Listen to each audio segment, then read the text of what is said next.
Hey everybody, Kevin here from HumboldtCraftworks. Welcome to another episode of Woodworking with Mr. Kevin. Today we're going to continue on with our curved jig build.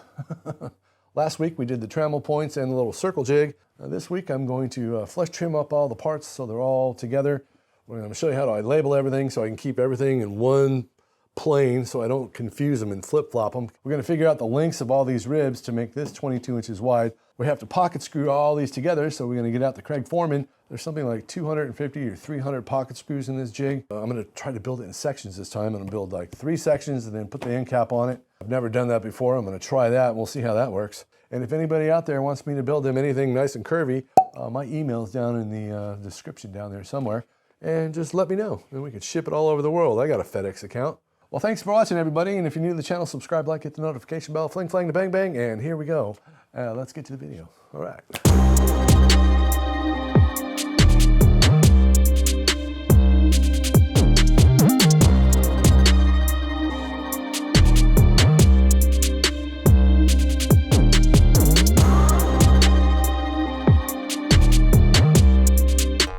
Hello and welcome back. All right, I'm gonna start flush trimming all these right now. I've got a 1/16 of an inch of material showing all the way around the entire template. I'm gonna flush trim all this using a pattern bit on the old JSM router table over there, and then we're gonna start building the jig. I gotta get the pocket screw machine out because we got a lot of pocket screwing to do. Oh boy, oh boy. All right, I'll see you in a little bit.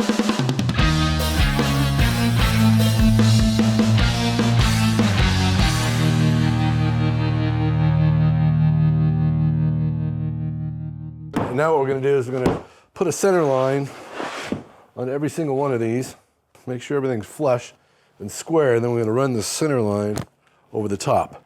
It's going to look like that. I'm going to do that on every single one and which way they go. That's kind of important to make sure they're all facing the same way that they were shaped so they don't get any kind of malfeasance, you know what I mean? If something has a little tweak in it somewhere, it's going to have a tweak in it all over in the same direction. I'll line them up and there we go. They all have a center line on it. And what I'm going to do now is I'm going to measure this real quick with my calipers here, and then we're going to find out what that is. And then whatever's left, we're going to make the whole thing 22. So we're just going to subtract this from 22.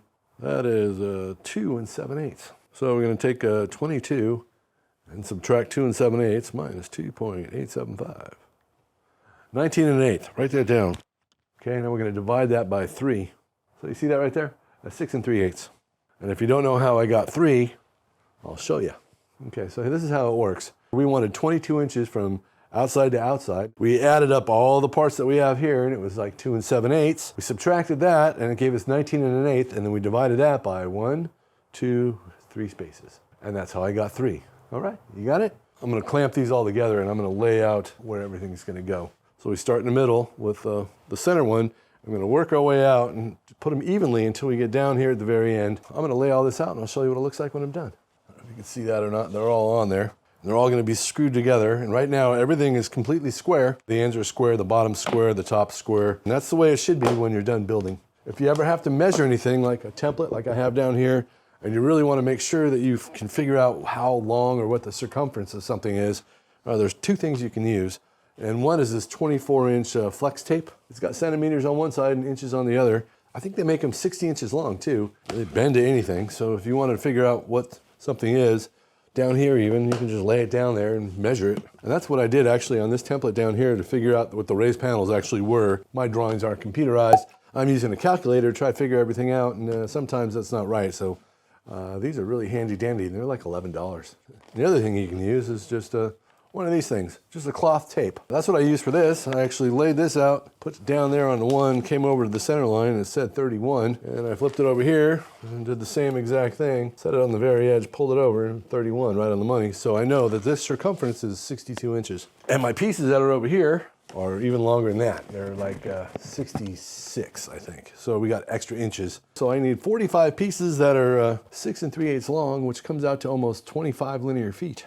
It's a big ass jig. It's going to be big when we're done. It's going to be, you know, quite large and exciting. All right, now we have the dreaded task of pocket screwing all the little ribs that go on our jig right here. The one thing you want to avoid when building jigs is to put screws in the exact same spot from one side to the other, because as we're building this, we're going to build it, you know, one layer at a time and keep adding onto it. And when we pocket screw things together, we don't want the screws all in the same spot. So I'm going to use the Craig Foreman here, and I'd like to say a little bit about the Craig Foreman. I've had it for a little bit over a year or so, maybe even longer. I don't use it that much, but when I do, it comes in super handy. And when you're doing something like this, where there's going to be 4 screws times 50, that's like 200 holes I have to make just for one damn jig. It works really good. So I'm pretty happy with the whole damn thing, even though it's made of plastic, and I made fun of it when I was doing my little unboxing and review, which is over here somewhere. It works really good. So if you have a small shop where you're not doing a ton of pocket screws and you're sick and tired of using your jig, you know, with a drill on it, which I did for years, this is awesome. Okay, so I'm going to show you what I'm going to do to each one of these. So this has a little tape on it, and it goes from 0 all the way out to, it looks like 7 inches on either side. And the first ones we're going to do, we're going to go to the one on this side, and then we're going to flip it over and do the one on the other side. Ready? Here we go. Okay, 1 and 1. We're going to just move it over about a ½ inch. So we're going to go to 1 1/2, and that's going to be just like that. So we have the 1 inch ones here and the 1 1/2 here, and I'm going to do this 9 billion times. Okay, so when we're building the jig, we're either going to start with the wide ones on the outside and then the narrow ones to the inside. That way they don't run into each other, and that's important when you're building jigs like this. So all we got to do is remember to build our jigs with a screw pattern like this all the way to the very end, and we're good to go. So if you can see here, they're all marked on the top. Now I have to carry those lines over this way. You might ask, what are we going to use for that? Well, I'm going to show you right now. Center finder. Okay, you don't use this side over here, you use this side, right down the middle. If I wanted to draw a circle inside of here that was 4 inches over, I would set this back here to like 4 inches, and then I would just take this, set it over here, and I could draw basically another radius on the inside, 4 inches in from the top of that. If I wanted to, for some reason, I don't know why, but you can. If you're going to measure in on something, you want to put a mark at 4 inches from the top here, that's what you would do. What I'm going to do is I'm just going to use this to draw a line for my ribs. Let me show you here.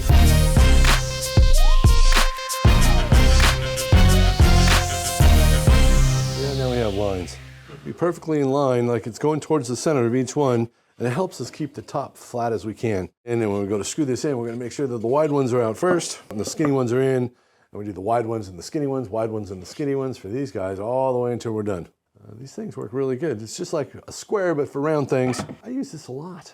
I use it quite a bit, especially when I'm building jigs or doing curve work, because it really helps you to line things up. I probably would have never bought this if I didn't ever do curve work, but when I worked the place I did with production shop building bars, I used this every single day because I was always doing the curve stuff, and I'm still doing curve stuff. All right, what we're going to use now is coarse pocket screws, if I can find some. We're going to set this super light. We'll try 10. I'm still not used to these things. It works pretty damn good though.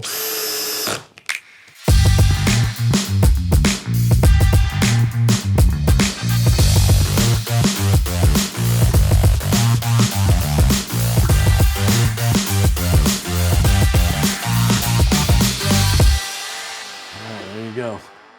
All right, that's one. Then we got to put some bottom ones in there too. We started building our jig. We'll finish tomorrow. It's almost 5:30. Time to go watch a video.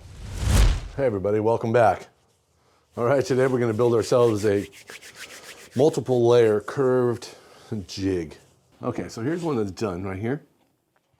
And you can see all the ribs are in there ready to go.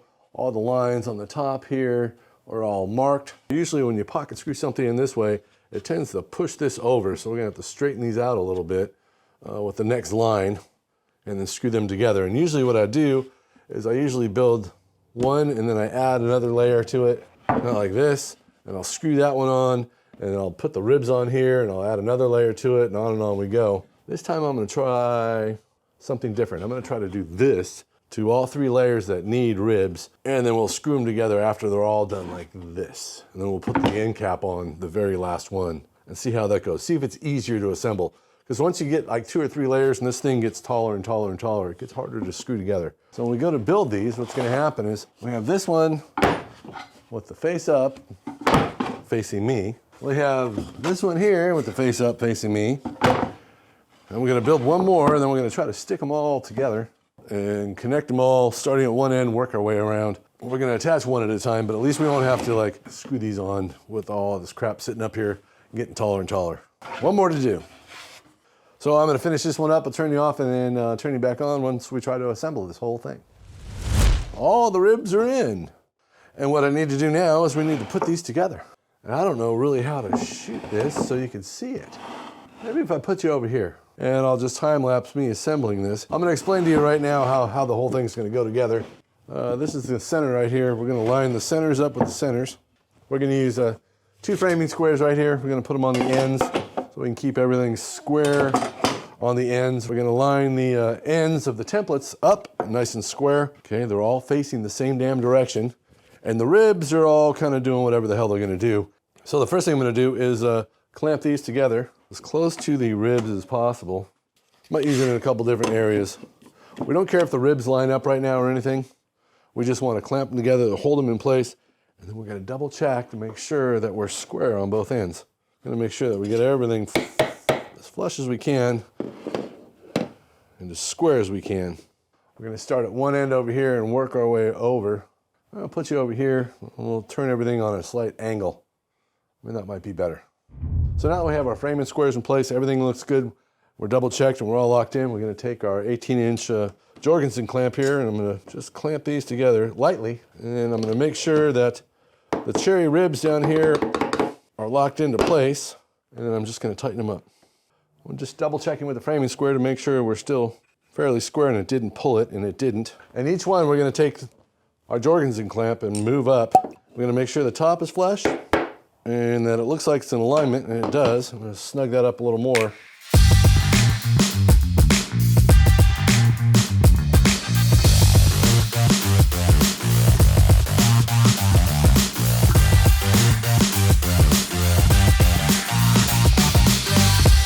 All right, now we have ourselves a seesaw.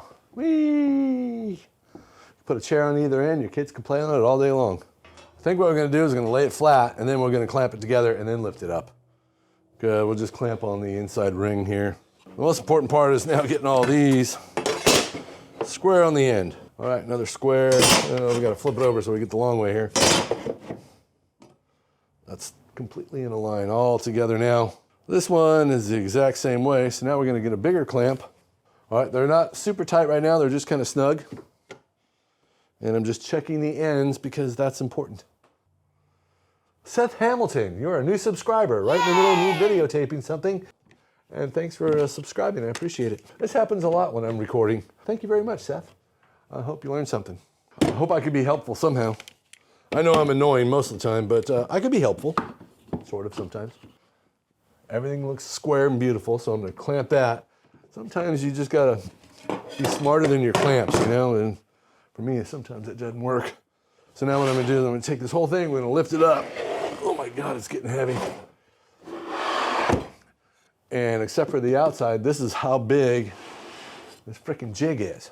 So now I'm gonna go have some lunch because I haven't eaten all day, and then we're gonna screw this together same way we did the last one. I'll just time lapse the whole thing, and we'll put the lid on it, which is sitting right over there, and then we're gonna glue up stuff. I gotta get my bag out. Hopefully my bag's big enough. Oh, I didn't even think about that. I got a pretty big bag.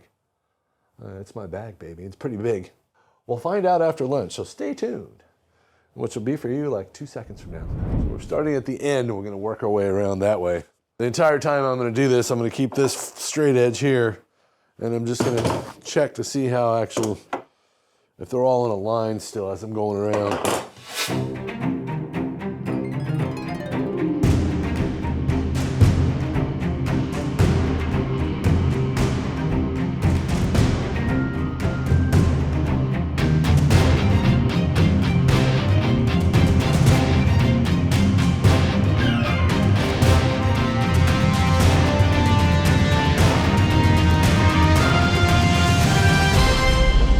Still flat, and these say they're pretty square, pretty damn square. All right, here's the last one right here. It's going to go on this end here, line everything up with the lines. So when we go to make these panels, I might actually put a few more ribs in here. So I made this many extra so we can actually add Up here is where I'd like to make all the raised panels and make like 2 at a time. Even though I can glue up the whole thing and make 4 or 5 at a time, it's kind of dangerous. I can only glue up so fast, and these are 6 layers that are 10 inches wide by 22. And I got to roll them out, put them together, tape them together, and then lay them in place square. And I got to do that twice. So I might fill these in once I get this piece on. But we have extra. We always make a contingency to just in case we need more. Better to have more than you need than not enough. That looks pretty good. Now we got to clamp this Johnson together.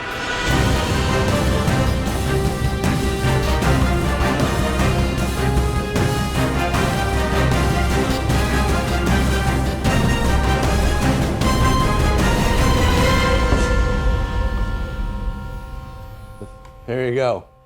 We just made ourselves a curved jig.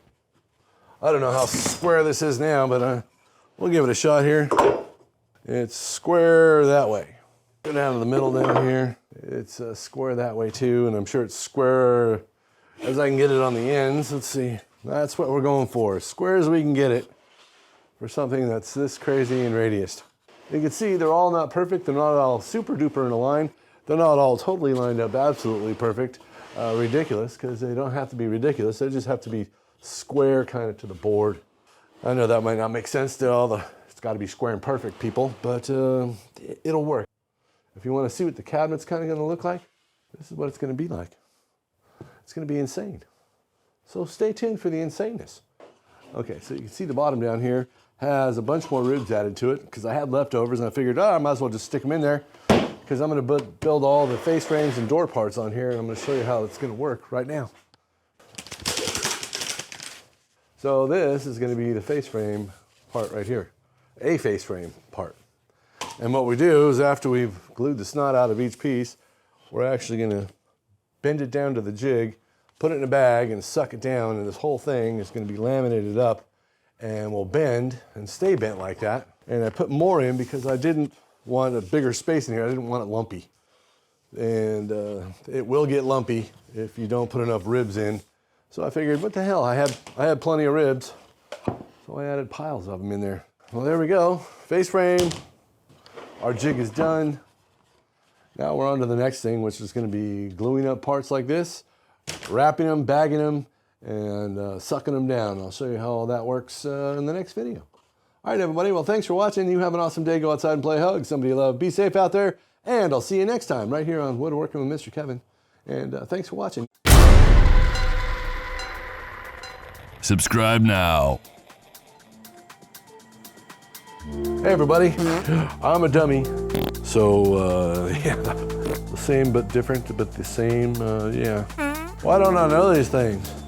God, I'm such a dummy. How do we go about this? And and that's kind of important, and that's what we want. So I forgot to tell you a few things, and I lost the piece already. Sugar butt. How fat am I? Look at all the things you're learning. Have an awesome day. Oh, I did it again.